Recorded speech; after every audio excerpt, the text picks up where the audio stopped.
They told you that you'd figure it out by 25, that there'd be a right time, a real job, a moment when it all just makes sense.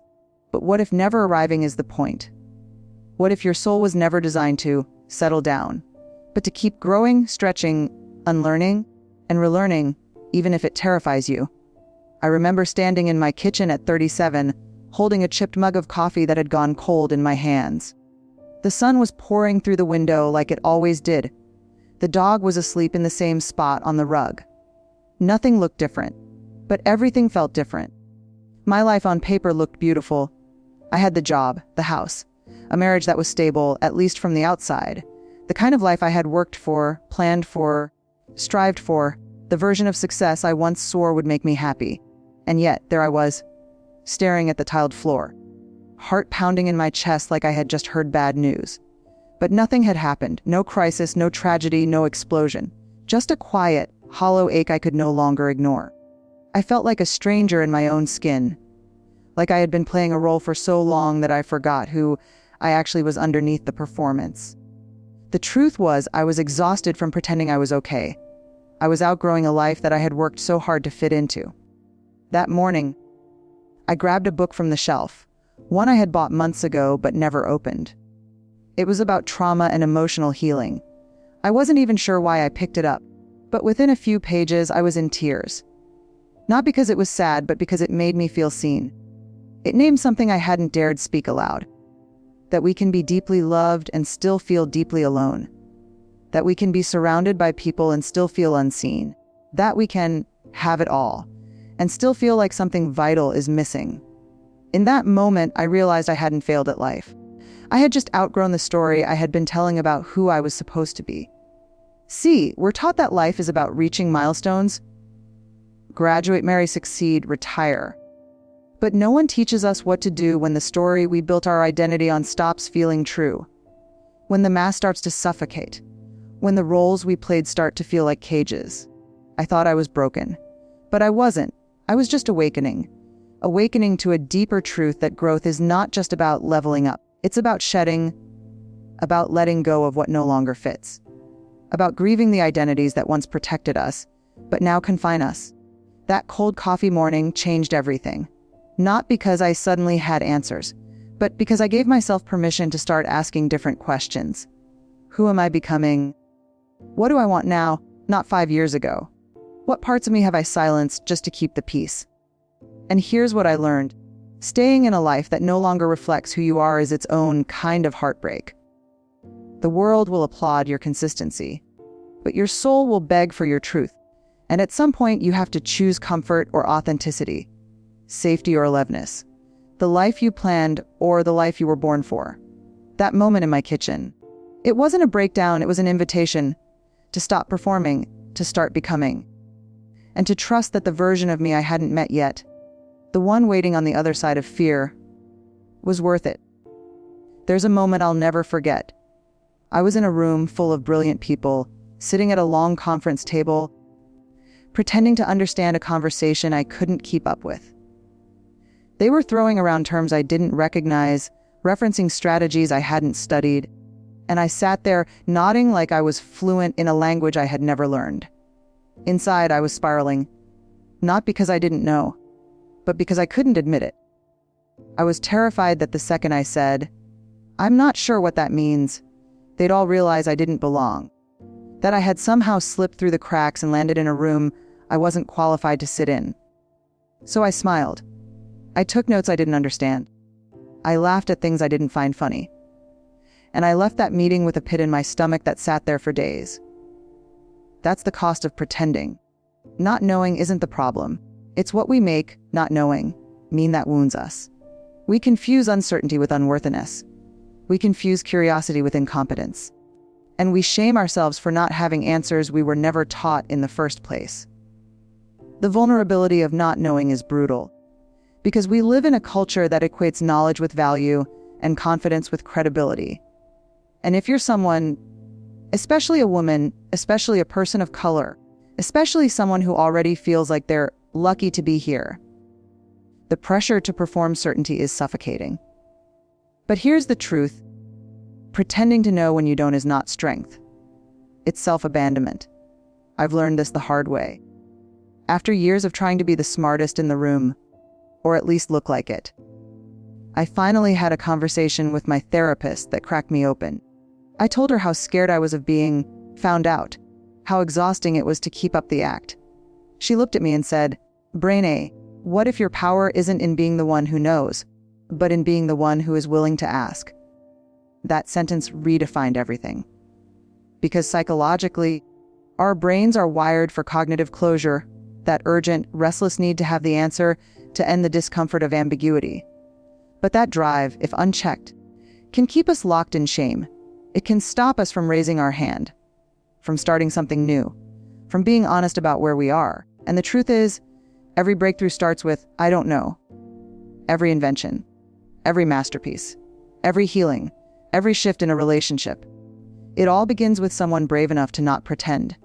So now, when I sit in rooms where I don't understand, I say it out loud. Not with shame, but with grounded confidence. "I'm not familiar with that yet. Can you walk me through it? I'm still learning here. This is new to me, and I want to understand it." Every time I do that, the tension in the room melts. Because my vulnerability makes it safer for someone else to stop performing too. And that's the gift of honesty. It creates space. It builds trust. It reminds everyone that being human is not a liability. It's the only thing we all share. You don't have to know it all to be worthy. You don't have to be polished to be powerful. Because sometimes the most courageous thing you can say is, "I don't know yet, but I'm here, I'm learning, and I'm not going to pretend." That is not weakness. That is soul deep strength. There was a season in my life when everything started to feel muted. Not terrible, not tragic, just gray. I wasn't sad exactly. I wasn't angry.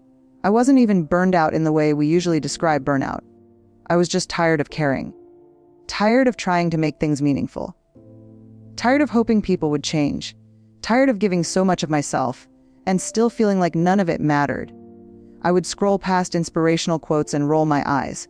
I'd hear someone talk about new possibilities and feel a bitter voice in my head say, "Yeah, right."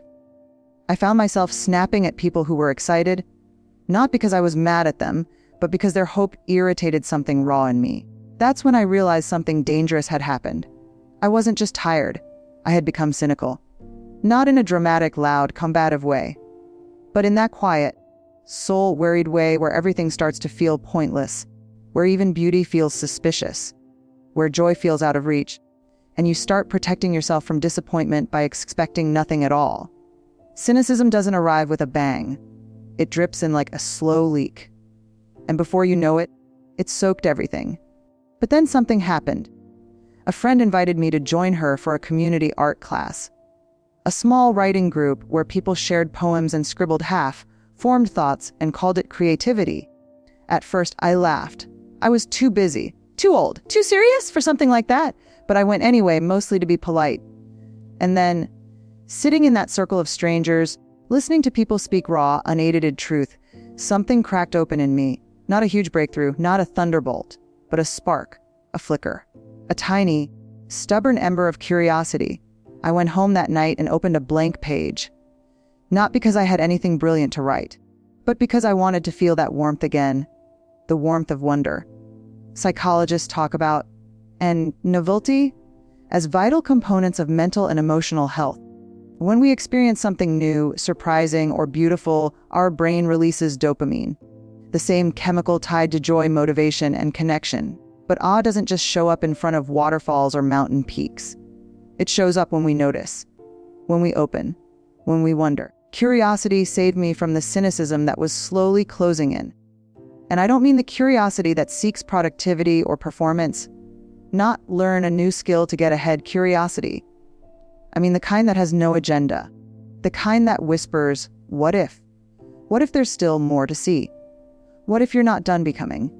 What if hope isn't naive, it's brave? That kind of curiosity is not just a mental exercise. It's a spiritual rebellion. It says, I refuse to numb out. I refuse to go cold. I refuse to stop believing that life still has something left to teach me. And here's what I know now, cynicism is a shield we build when our hearts are tired of breaking. But curiosity Curiosity is the key that gently unlocks that shield. So if you've stopped believing in good things, if you roll your eyes at joy, if part of you wonders if you're too jaded to feel anything deeply again, start small. Pick up something unfamiliar. Ask a question you don't know the answer to. Try something you're bad at. Look at the sky for 30 seconds and wonder why it feels different today. Because sometimes all it takes to come back to life is a single moment of awe, a single breath of what else could be possible. And in that moment, something sacred happens. You remember that your soul wasn't made to be efficient. It was made to feel, to see, to learn. And the tiniest act of curiosity might just be your soul whispering, "I'm still here. Let's keep going." For the longest time, I thought learning was about adding more degrees, more knowledge, more titles, more credentials. I believed that if I could just accumulate enough, I'd finally feel secure, finally feel like I was enough. I became really good at performing competence. I was articulate, I was polished. I could give the right answers in the right rooms. But inside I was exhausted. Not just from the pace, from the pressure. The pressure to prove, to earn my space, to constantly justify my worth by how much I knew. And it worked.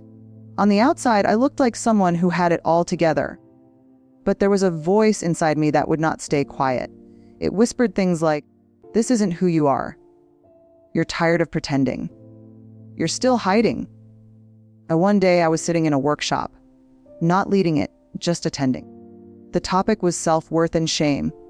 The facilitator asked a simple question: "What did you learn growing up about what makes you lovable?" And without thinking, I wrote down be impressive, be smart, be useful, be needed. But then I paused, I stared at those words and felt this lump rise in my throat. Because nowhere on that list was, be honest, be free, be whole, just be. In that moment, I realized something: all the things I had learned to be, the things I believed kept me safe, loved, respected, were also the things keeping me small. I had learned to overfunction, to overachieve, to outperform my insecurity, to make myself valuable by what I could do, not who I was. And that, my friend, is a prison dressed up as success. We don't talk enough about how sometimes the things that helped us survive, the coping, the people-pleasing, the perfectionism, the emotional armor, become the very things that trap us when we're ready to thrive. So I started a different kind of learning, unlearning. Unlearning the belief that vulnerability is weakness. Unlearning the story that says my worth is tied to my productivity. Unlearning the fear that if I stop striving, I'll disappear. And let me tell you, unlearning is not easy. It's clumsy, it's painful. It feels like pulling weeds that have grown around your identity. But it is necessary. Because healing isn't about becoming a better version of who others expect you to be. It's about becoming who you were before the world told you who you had to be loved. Psychologically, this process is called identity reconstruction. It's what happens when we dismantle internalized beliefs that no longer serve us, especially the ones rooted in shame, fear, or trauma. And it's scary, but it's also the doorway to freedom. Here's what I know now: you don't grow by constantly adding to yourself. You grow by having the courage to release what no longer fits. The roles, the scripts, the obligations that make your chest feel tight and your soul feel small. And the moment you stop asking, "What should I learn to be better?" and start asking, "What do I need to unlearn to be whole?" that's when transformation begins. So to anyone out there holding tightly to old identities just to feel safe, I see you. But you don't have to keep shrinking to fit into rooms you've outgrown. You don't have to keep earning your seat at tables that drain you. You don't have to carry shame in the name of humility. There is a version of you that is lighter, freer, truer. And she's waiting on the other side of everything you've been taught to fear. Sometimes, the greatest act of courage isn't chasing something new. It's laying down everything that once kept you safe, so you can finally breathe. There's this myth we're fed somewhere along the way, that growing up means arriving. That eventually, if we work hard enough, learn fast enough, succeed loudly enough, we'll graduate into a version of ourselves that's done evolving. Complete, secure, put together. But no one tells you that the people who seem the most put together are often the ones clinging hardest to a crumbling identity. terrified that if they admit they're still learning, they'll lose the respect they fought so hard to earn. I lived in that space for years. I had the books, the accolades, the TED Talks and titles and shelves filled with evidence that I had arrived. But inside, something kept stirring, a restlessness I couldn't shake. Because while the world saw an expert, my soul kept whispering, "You're not done. You're not done." It wasn't shame. It wasn't insecurity. It was invitation. An invitation to lay down my armor, my image, and all the pressure that came with being the one who knows. And instead, return to being the one who's willing to learn. There's a specific kind of courage required to stay a student when the world expects you to be the teacher. To ask questions when everyone looks to you for answers. To enter new spaces and admit, "I'm here to grow, not to prove." That kind of humility doesn't come easy. It rubs against our pride. It pokes at our insecurities. It threatens the personas we've built our reputations on. But what I've found, over and over again, is that the most alive, the most whole, the most liberated people I know are the ones who never stop learning. They are not obsessed with appearing flawless. They are obsessed with becoming more honest. I once met a 76-year-old woman who had just enrolled in her first college course. When I asked her what inspired her, she smiled and said, "I've finally stopped being afraid of not knowing things. And now, I want to see how much wonder I can still hold." I swear, that sentence felt holier than any sermon I've heard. Because that's what learning really is.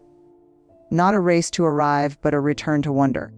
Psychologists talk about the growth mindset, the belief that our abilities and intelligence can be developed with time, effort, and feedback. But I think it's more than a mindset, it's a way of being. It's what happens when we choose curiosity over certainty, presence over perfection, humility over ego. It's what happens when we realize we are not less because we don't know. We are more because we're brave enough to find out. And it doesn't always look glamorous. Sometimes staying a student means showing up to therapy with your heart in your hands. Sometimes it means reading a book that wrecks your worldview and choosing not to run from the discomfort. Sometimes it means listening more than speaking, even when you've built your whole identity on being heard. But here's the sole truth. To be a lifelong learner is to choose depth over image. It's to trade in the illusion of control for the beauty of becoming. It's to say, "I will not harden. I will not close. I will not pretend to be finished." Because finished, that's for statues. That's for things that have stopped growing. You, my friend, are still becoming. And that's not a weakness. That's a revolution.